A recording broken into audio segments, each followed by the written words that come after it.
one of the things we've all met is the accusation that we are strident or arrogant or vitriolic or shrill. What do we think about that?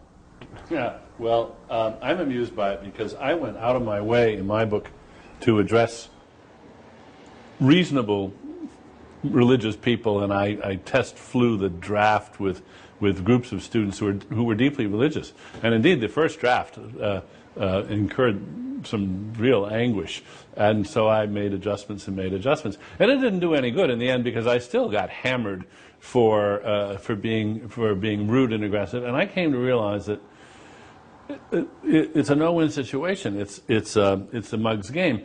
The religions have contrived to make it impossible to disagree with them critically without being rude. Without being rude. You know, they sort of play the hurt feelings card at every opportunity, and you're faced with the choice of, well, am I going to be rude, or am I going to articulate this criticism? I mean, am I going to articulate it, or am I just going to button my lip? Right. Well, that's what it is to trespass a taboo. I think we're all encountering the fact that religion is held off the table of rational criticism in some kind of formal way, even by, we're discovering, our fellow secularists and our fellow atheists. You know, just leave people to their own superstition, even if it's abject and causing harm, and don't look too closely at it. Now that was, of course, the point of the title of my book, is there is this spell and we got to break it. But if the charge of offensiveness in general is to be allowed in public discourse, then without self-pity, I think we should say that we too can be offended and insulted.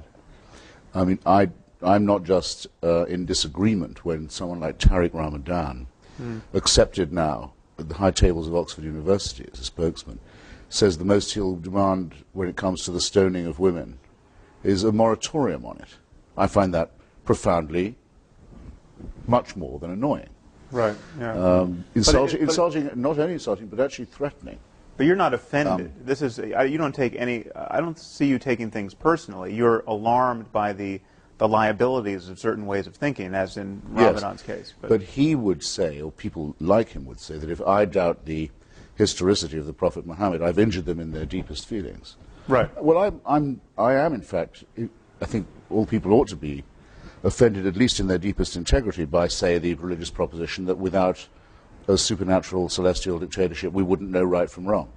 That we only live by. But are you really offended by that? Doesn't it just seem wrong? No, I say only, Sam, that if the offensiveness charge is to be allowed in general and arbitrated by the media, then I think we're entitled to claim that much without being self-pitying or representing ourselves as an oppressed minority, which I think is an opposite danger, I would admit. I'd like to add also that that I agree with Daniel that there's no way in which the charge against us can be completely avoided, because what we say does offend the very core of any serious religious person, at any rate. If we deny the divinity of Jesus, for example, that many people will be terrifically shocked and possibly hurt. It's just too bad.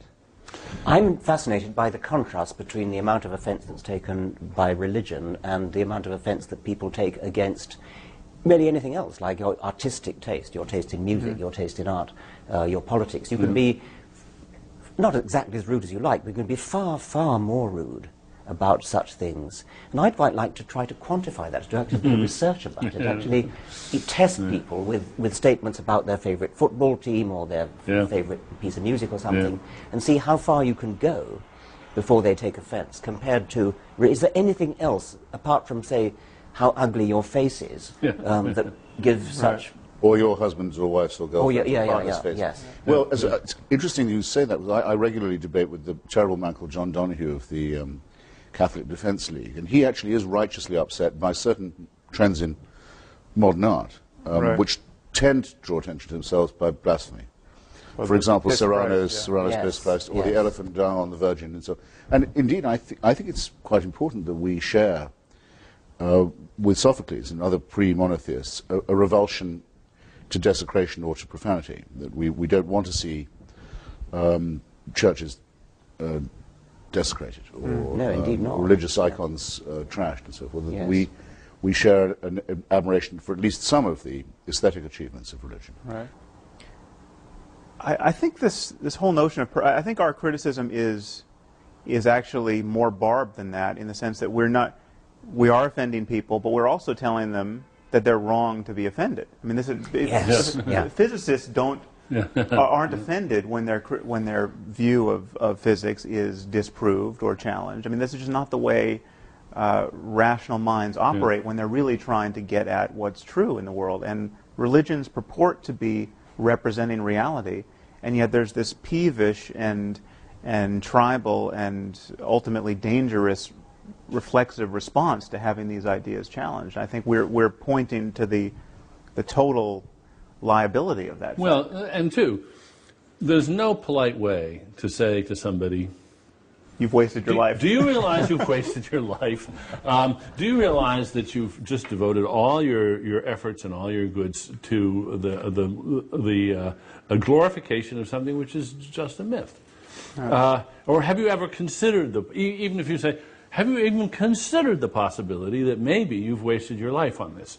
There's no inoffensive way of saying that, but we do have to say it because they should jolly well consider it. Same as we do about our own lives. Oh, absolutely. Yeah.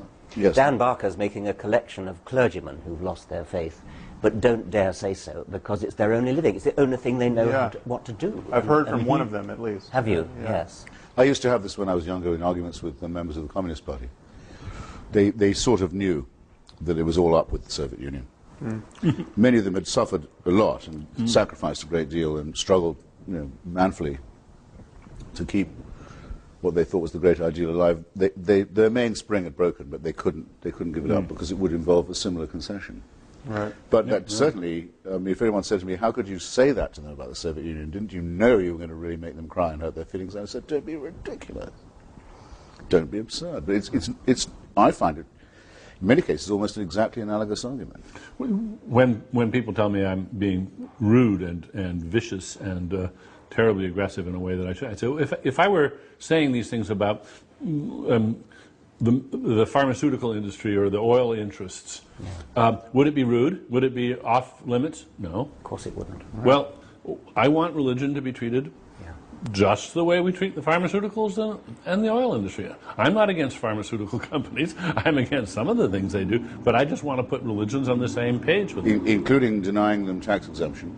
Yeah. Yes. Yeah. And, or in the English case, state subsidy. I'm curious how religion acquired this charmed status that it has compared to any of these other things. I mean, somehow we've all bought into it, whether we're religious or not. And that some historical process has led to this immunization of religion against, well, this hyper offense taking that religion is allowed to take. And what's particularly amusing to me, finally, at first it infuriated me, but now I'm amused, is they've managed to enlist legions of non-religious people who take offense on their behalf. And how? In fact, yes. the most vicious reviews of my book have been by people who are not themselves religious, but they're terribly afraid of hurting the feelings of the people that are religious, and they chastise me worse than anybody who's actually religious. Exactly my experience. And I think so. One of you pointed out how condescending that view is. That Yes. It's as though it's like the idea of penitentiaries. I mean, they're, other people need them. We must keep these people safely in their midst. Yes. Well, I think there's one answer to that question, which may illuminate a difference or at least a difference that I have with I think maybe all three of you. There's something about